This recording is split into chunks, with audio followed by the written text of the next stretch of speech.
सारे स्टार्ट करते हैं आईटी में, किसी भी फील्ड में, तो बेसिकली आपके जो रिसोर्सेज थे आपने उस तरह स्टार्ट किया, मतलब एक इंस्पिरेशन होती है। अब मैं बैठा बैठा कल तो नहीं कहूँगा आईटी स्टार्ट नहीं, तो कोई इंस्पिरेशन होगी, तो आपके लिए क्या इंस्पिरेशन थी कि आपने एक्चुअली साइबर सिक्योरिटी स्टार्ट की? और साइबर सिक्योरिटी ही क्यों स्टार्ट की? मतलब उस वक्त तो एआई इतना नहीं था, लेकिन आपने एआई प्रोग्रामिंग या और कोई फील्ड नहीं उठाई? क्योंकि पाकिस्तान में मैं क्या देखता हूँ कि मोस्टली जिन जिन लोगों से मैं मिलता हूँ वो कहते हैं पाकिस्तान में साइबर सिक्योरिटी के रिसोर्सेज ही नहीं है, तो इस वजह से साइबर सिक्योरिटी की अच्छी जॉब्स नहीं है, ये नहीं तो साइबर सिक्योरिटी में करूँगा नहीं। तो उस पर आपका क्या ओपिनियन होगा और आपने किस तरह स्टार्ट किया? I started when I was really young, और मेरा जो मेन रीज़न था वो ये था कि I did not come from an academic system. मैं वो बच्चा हूँ जो कि मदरसे से हूँ, सो आई वाज इन अ मदरसा, और उसके बाद भी मूव टू इस्लामाबाद। और एंड मैं जब पहली दफ़ा स्कूल गया था ना, in all boys school system में, तो वहाँ पे एक बहुत सिस्टम चलता है जिसको बंकिंग, आप बंक कह लें। इस्लामाबाद में एक डिफरेंट वर्ड यूज़ होता है, लेकिन साफ सुथरा वर्ड बंक। सो मेरे बहुत से दोस्त थे जो they used to go and just bunk out of school, और नेट कैफेज में जाते थे, गेम खेलते थे, सब कुछ। और it was new for me, because मैं मुझसे वाली साइड से आया था, and it was taking a toll on me. तो जब मैं नेट कैफे में गया तो वहाँ पे जो नेट कैफे वाला था, ही always had everything on everybody, कि वो क्या सर्च कर रहे हैं, क्या लिख रहे हैं, क्या चीज़ें हैं, कहाँ लॉग इन किया है, ही नोज एवरीथिंग। सो मैं वहाँ बहुत फैसिनेट हुआ कि if he knows everything what students are doing. तो मैंने उससे बात की, I paid him from my pocket money. मैंने उससे कहा कि मुझे इस सिस्टम का बताओ कि how you did it. So he told me कि he has a system software called keylogger, जिसके थ्रू वो किसी की भी चीज़ों के स्क्रीनशॉट ले सकता है। किसी भी उसके 10-12 सिस्टम्स थे कि उसके स्क्रीनशॉट ले लेता था और बता सकता था कि ऐड यूज़र क्या कर रहा है, ताकि कोई भी यूज़र उसके अपने सिस्टम को इम्पैक्ट ना करे।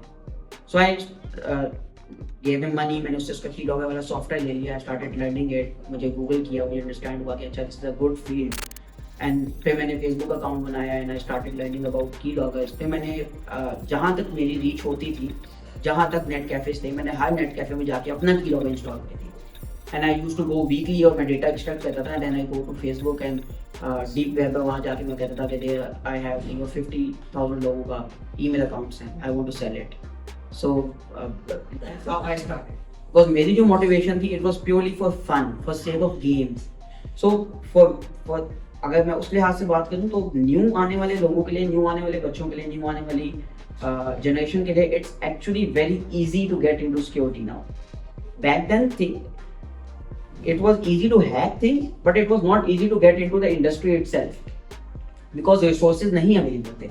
All the resources that I learned from were either in Chinese or either in Mandarin, Chinese, and then Russian or English. और मेरी इंग्लिश भी इतनी अच्छी नहीं थी back then. So मुझे अडॉप्ट करना पड़ा साथ साथ। I had to learn from different platforms. या मुझे फेसबुक पे पोस्ट लगानी पड़ी, लोगों से पूछना पड़ा, रीच आउट करना पड़ा। मुझे जिस तरह याद है, जब फर्स्ट ईमेल आया was sent was to John cafe, और मैंने उसको यूज की थी जस्ट के मैंने की लॉगिंग सीख किया। आपका एक सॉफ्टवेयर है जो कि की लॉगिंग ब्लॉक करता था, एंड आई नो कि मैं उसको कैसे बाईपास कर सकता हूँ। कोई कुछ भी नहीं था, इट वाज वेरी इजी। सो मैंने बहुत सारी उनको ईमेल्स की, and I was emailing them daily basis, और मुझे पता भी नहीं था कि वो बंदा कहाँ है, अरेस्टेड है, क्या है, और मैं उसको ईमेल भेज। तो अब आने वाले बच्चों के लिए इट्स वेरी इजी। जैसे मैंने बात की कि रिसोर्सेज हैं, आप बुक्स हैं आपके पास, ट्राई हैकमी है, ससा के बैठे हैं, ट्राई हैकमी में के साथ काम करते हैं। So there are lot of things for you guys.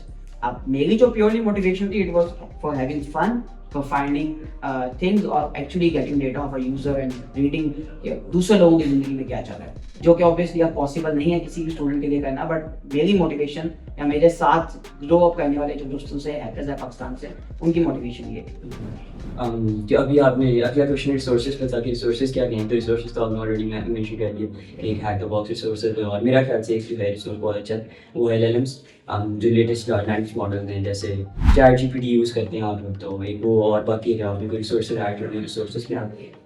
अच्छा, रिसोर्सेज में ना आई विल से कि the easiest resource for you guys is a practical system जो कि ट्राई हैकिंग का है। और उसके अलावा आप लोगों के पास पूरी अकेडमीज अवेलेबल हैं, खान अकेडमी है, इनके अंदर इनके ऊपर डेवलपमेंट के ऑप्शन अवेलेबल हैं। It took me I think 5 years plus two actually learn how Python work, और मैं पाइथन में कैसे डेवलप कर सकता हूँ, या गो सीखी मैंने। और I am not a good programmer at all, मेरे से प्रोग्रामिंग नहीं होती अभी, बिकॉज मैं उस सिस्टम से नहीं गुजरा जिस सिस्टम से आजकल के जो स्टूडेंट्स हैं वो गुजर के प्रोग्रामिंग सीख रहे हैं in school, in the education department, in online available है, उन पर चैट बॉट्स अवेलेबल हैं। But it took me a lot of time. So इस वक्त the best option is YouTube पे वीडियोस हैं, आपके पास प्लेटफॉर्म्स अवेलेबल हैं, बुक्स अवेलेबल हैं, और मोर देन दैट आपके पास यूनिवर्सिटीज अवेलेबल हैं.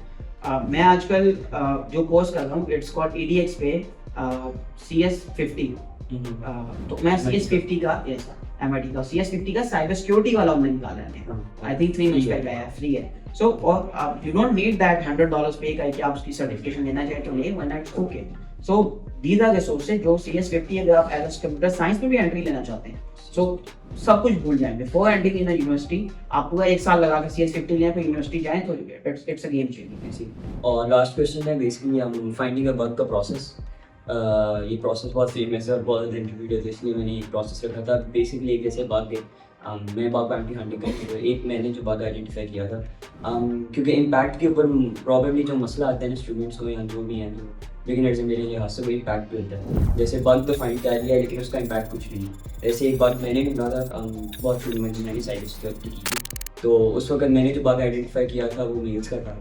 मैंने क्या आइडेंटिफाई किया था कि बेसिकली उस टाइम पे @gmail.com के ऊपर तो आप जब भी मेल्स क्रिएट करते थे they ask you for the OTP और आपको कहते हैं मल्टीपल चेक्स हैं. लेकिन अगर आप कोई कस्टम डोमेन यूज़ करते हो, लेट्स से टेक रिपब्लिक है या ऐड कुछ और, तो अगर आप कोई कस्टम डोमेन यूज़ करते हैं तो वो आपको पे कोई भी चेक्स नहीं देते. तो जब मैंने वो भेजा, मैंने पूरा उसका राइट टैग लिखा.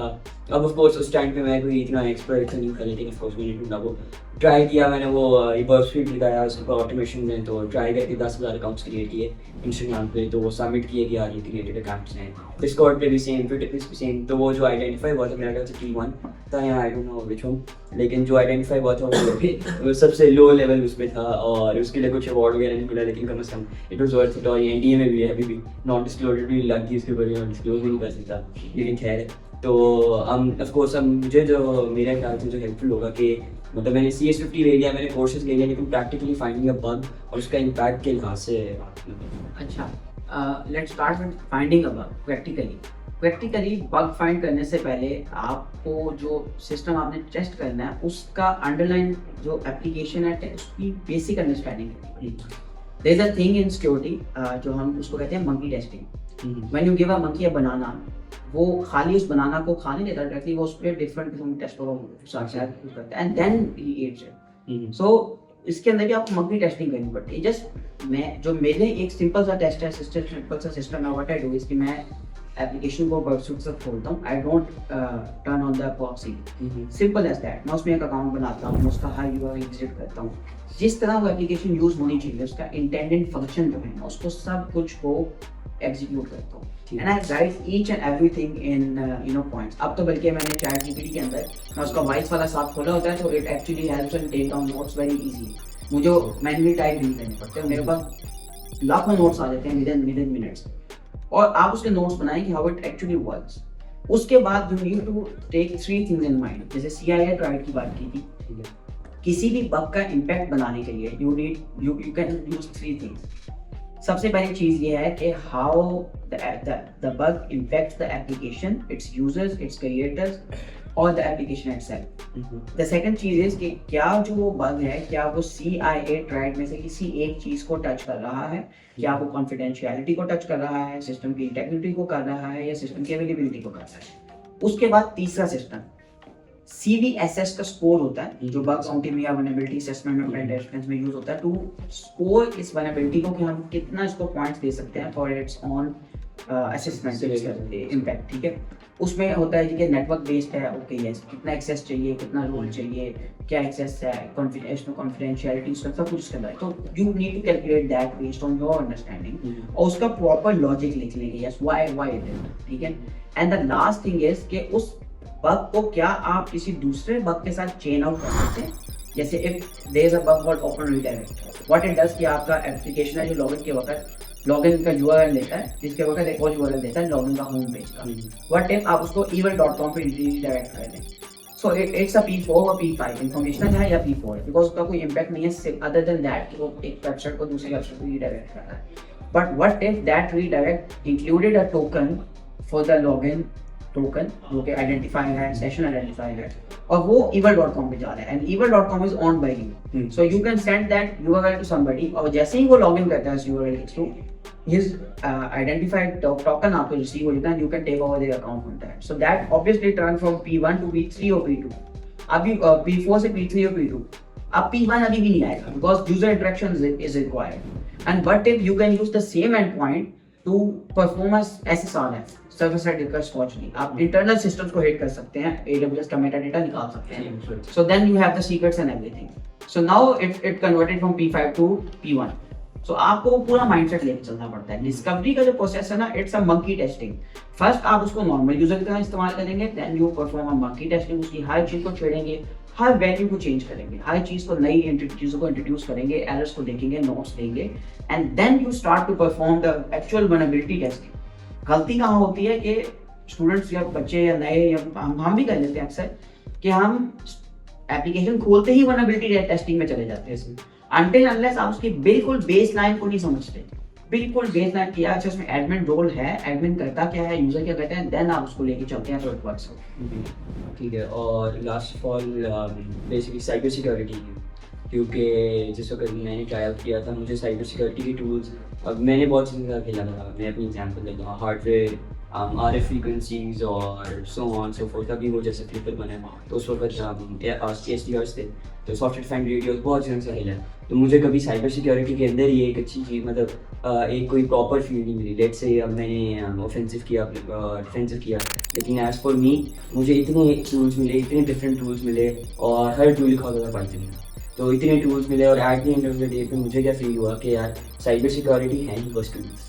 तो बेसिकली फिर मुझे थोड़ा सा पावरलेस फील हुआ, और फिर मैं चला गया, अब जैसे आपने पाइथन सीखी, तो फिर मैं पाइथन सीखने बैठ गया, और फिर मैं प्रोग्रामिंग वाली साइड पे आ गया और साइबर सिक्योरिटी छोड़ दी। तो फिर वो दोबारा से वो चीज़ आ गई कि मुझे फैमिली की तरफ से और ओवरऑल भी यही दोबारा लोगों ने भी सजेस्ट किया यार साइबर सिक्योरिटी का स्कोप ही नहीं, छोड़ दो, इसमें है ही नहीं कुछ, छोड़ दो। तो फिर मैं प्रोग्रामिंग में आ गया। तो वही चीज़ है कि आपके लिहाज से वो सही है, या आप क्या करते हो उसमें, और टूल्स और स्पेशली हार्डवेयर, जैसे इस वक्त लोग हैं हर कोई फ्लिपर 0 खरीदने के पीछे पड़ा है, यार बहुत अच्छा है ये वो है, तो उस लिहाज से क्या। अच्छा, पहले पहले पार्ट को लेके चलते हैं कि फ़ायदा है कि नहीं ना। किसी भी फील्ड में, मेरी पर्सनल एक्सपीरियंस से, किसी भी फील्ड में फ़ायदा नहीं है अनटिल अनलेस आप उसमें खुद एफर्ट पुट करके किसी भी चीज़ को आगे नहीं लेके जा सकते। जैसे कि ड्राइविंग है, you can just be a normal driver, आप गाड़ी चलाओ या किसी के लिए चला लो, अपने घर की चला लो, यू आर ड्राइवर।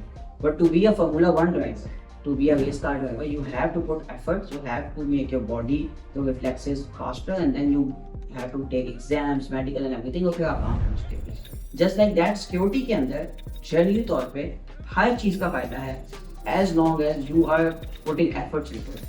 आप Pond to On में last night person, I think Zhang, I'm not sure what his name is, उसने I think 15 minutes after starting took completely control of a Samsung Galaxy, but उसकी research पीछे थी तो उसने आगे किया ना। सो फायदा कहाँ आता है, फायदा यहाँ आता है हर चीज़ में मॉनेटरी वैल्यू नहीं देखी जाती, देखी ये जाती है कि क्या वो आपको मेंटली तौर पे सेटिस्फाई कर रहा है, क्या वो आपको मेंटली तौर पे बेनिफिट दे रहा है। अब मुझे क्यों, why cyber security, because I feel good with it. मैं गेम्स भी खेल रहा होता हूँ ना, तो मैं वैलोरेंट जैसे बताया, तो मैंने पहले सीखा कि वैलोरेंट का anti cheat system, why does it take control of our system like that, उसका ईच एंड एवरीथिंग सीखी, और फिर मैंने उसको इंस्टॉल किया और सीखा, तो मुझे वो एक चीज़ उस लिहाज से बेनिफिट देता है। Just like that, take control of it, और फिर आपको उसमें अंडरस्टैंडिंग आएगी। Secondly, programming is a part of cyber security, you can not be like कि प्रोग्रामिंग के बगैर cyber security. At the end of the day somehow, अब मैं खुद प्रोग्रामिंग नहीं करता, I use LLM, I use मैं डेवलपर्स हायर कर लेता हूँ, समथिंग लाइक दैट। बट आपको किसी भी सिस्टम को अंडरस्टैंड करने के लिए, डेवलपमेंट को करने के लिए आपको डेवलपमेंट की जरूरत पड़ेगी, तो go for it, good thing है, कोई मसला नहीं है। आप डेवलपमेंट के अंदर रह के भी सिक्योरिटी को टच कर सकते हैं, you can go into secure development, and you can go into patching, you can go into exploit development. So there are a lot of fields to go into for you. So ये कुछ चीज़ें हैं, और यही इसके benefits हैं, और इसी तरह